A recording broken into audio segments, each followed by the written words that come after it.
UP सरकार के वरिष्ठ मंत्री हैं, डॉक्टर संजय निषाद जुड़ गए हैं। डॉक्टर साहब, ब्रांड तो जो आपने बनाई है, जो तस्वीर दुनिया के सामने आप पेश करते हैं, अरे कानून व्यवस्था ऐसी कड़क, हम प्रशासक हैं, परिंदा भी पर नहीं मार सकता, ये माफिया और अपराधियों की तो क्या बिसात, क्या औकात। और 24 घंटे में 14 मर्डर हो जाते हैं आपके राज्य में। डॉक्टर साहब, संदीप भाई, आपका कहना सही है कि 24 घंटे में 14 मर्डर हो जाते हैं, लेकिन मर्डर किन परिस्थितियों में कैसे हुए हैं, इनके समय तो आप देखो किस तरीके से, जो बहुत बड़ी मीठी मीठी बात बोल रहे हैं, किस तरीके से जो है मथुरा में जौहर घटना होता है, किस तरीके से पलायन होता था जो है कैराना का, इस तरीके से यही माफिया जो है कि किस तरीके से संरक्षण प्राप्त करते थे। ये आपराधिक घटने हैं, हो जाते हैं, उस पर रोक लगाया जा रहा है, लेकिन हमारी सरकार में इमीडिएट गिरफ्तारी हो रही है। जो भी जांच में दोषी पाया रहा जेल जा रहा है। इनके यहाँ तो अपराधी संरक्षण प्राप्त कर रहे थे, आज हम अपराधियों को सजा आपने दिला रहे हैं। संरक्षण शब्द 3 बार इस्तेमाल कर लिया। डॉक्टर साहब, मुझे ये बताइए, जो ये गुंडे हैं ना, ये मवाली, ये अपराधी जो गौरक्षक का जामा ओढ़कर ये खास एक समुदाय मुसलमानों को परेशान करते, रंगदारी करते, धंधा कर रहे हैं ना, ये इनको किसका संरक्षण प्राप्त है? इनके ऊपर कार्रवाई और अपराधी किसी का नहीं होता, न तो हमारा न कार्रवाई तो 2016 से कह रहे हैं प्रधानमंत्री। 2016 में बोले, 17 में बोले, 19 में बोले, पर ये थमने का नाम क्यों नहीं ले रहे ये गौरक्षक? कहीं ना कहीं तो कोई संरक्षण है ना, इसका मतलब।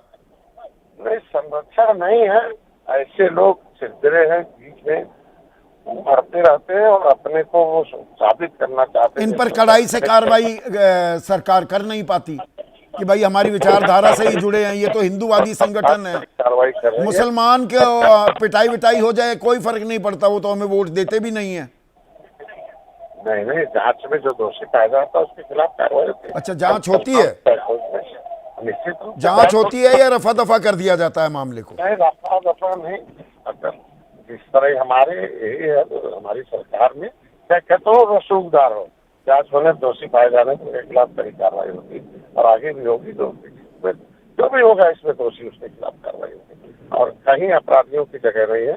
आपने देखा होगा कि जो जिस लायक था अपराधी, वो ऊपर जाना था ऊपर जा रहा, जेल जाना था जेल जा रहा, प्रदेश भागना था प्रदेश भागेगा। नहीं, पुलिस वो बस अपनी इमेज बिल्डिंग में ही लगी हुई है। वो एक बड़े पुलिस अधिकारी एसटीएफ के, वो चप्पलों में एनकाउंटर करते दिख रहे हैं, कहीं किसी को कहां उठाया जा रहा है और कहां उसको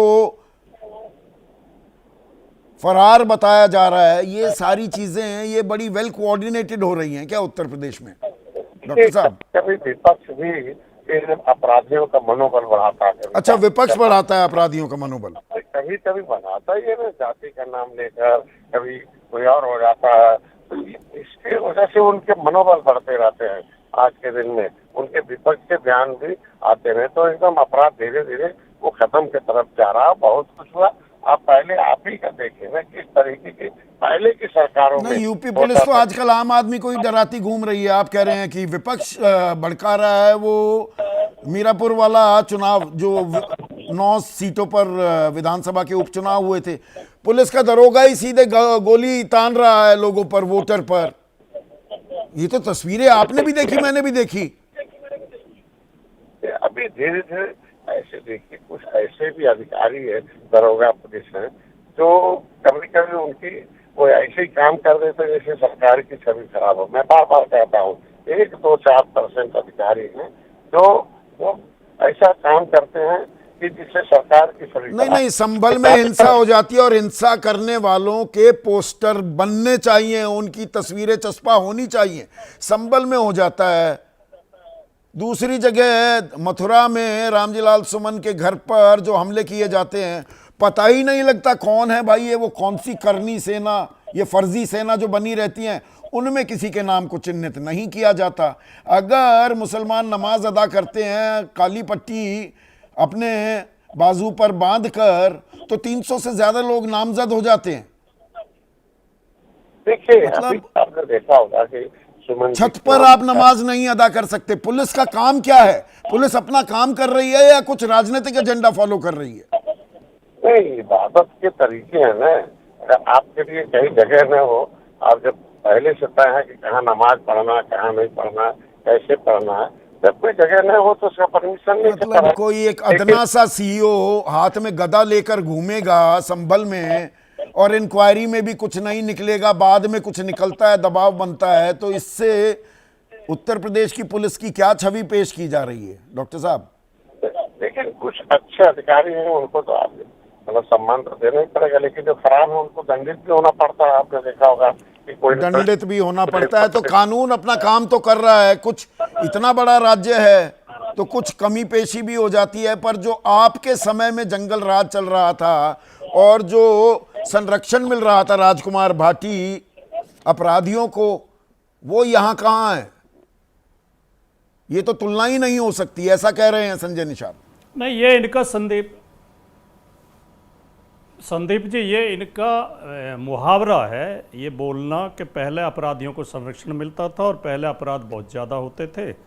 मैं तो चुनौती दे रहा हूँ, आप एक दो दिन बाद फिर दोबारा डिबेट आयोजित करना और पूरे हमारी सरकार के 12 से 17 तक के अपराध के आंकड़े एनसीआरबी से लीजिए आप, और इनके 17 से और अब तक के लीजिए।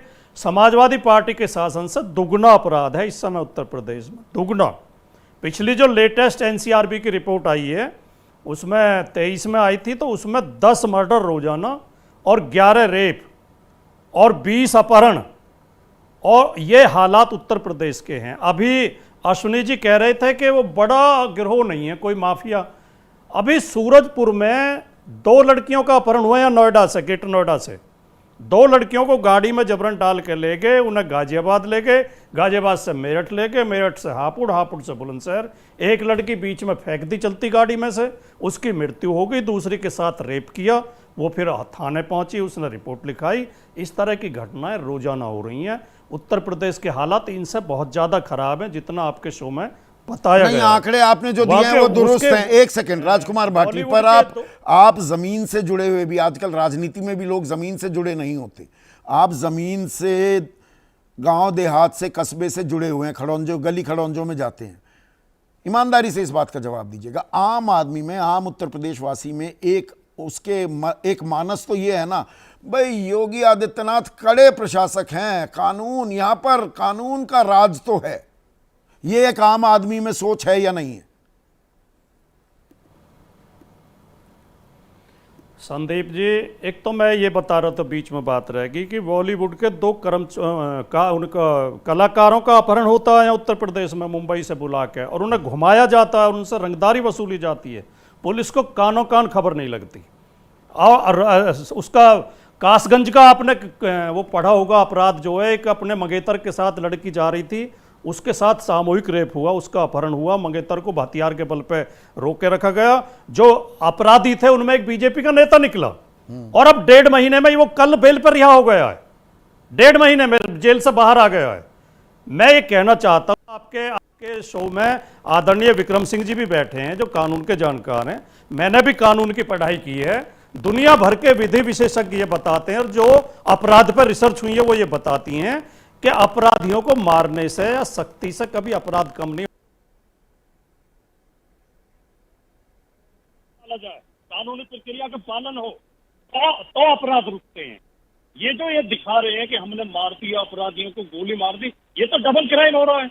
एक क्राइम तो अपराधी कर रहे हैं, दूसरा क्राइम पुलिस कर रही है। नहीं, आपने पर मेरे मूल सवाल का जवाब नहीं दिया। आम आदमी में एक पब्लिक परसेप्शन क्या ये है कि योगी आदित्यनाथ, ये कड़क प्रशासन है, अपराधी डरते हैं उत्तर प्रदेश में? नैरेटिव और परसेप्शन बनाने में बहुत बड़ी भूमिका मीडिया की होती है, और मीडिया इन दिनों बीजेपी के साथ है। मीडिया आमतौर पे खबरें दिखाती ही नहीं है। ये बात आपकी मैं मान लूंगा कि परसेप्शन ऐसा बनाया जा रहा है कि क्राइम कम है, लेकिन आंकड़े ये कह रहे हैं कि क्राइम पहले से ज्यादा है। क्राइम